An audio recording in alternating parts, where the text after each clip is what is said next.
Ang pagtaas naman ng SSS contribution epektibo na ngayong 2025.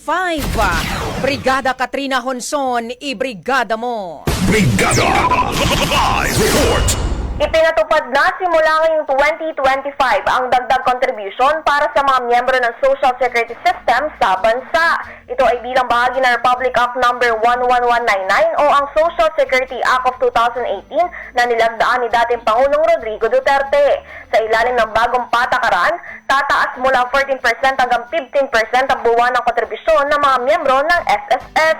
Lalabas na ang 10% ito ay sasagutin ng mga employer habang ang natitirang 5% ay kukuhanin mula sa sahod ng mga manggagawa sa private sectors. Kung maaalala, nauna nang inabesuhan ng ahensya ang publiko tungkol sa mga pagbabago sa contribution nito sa pamamagitan ng updated SSS Contribution Table.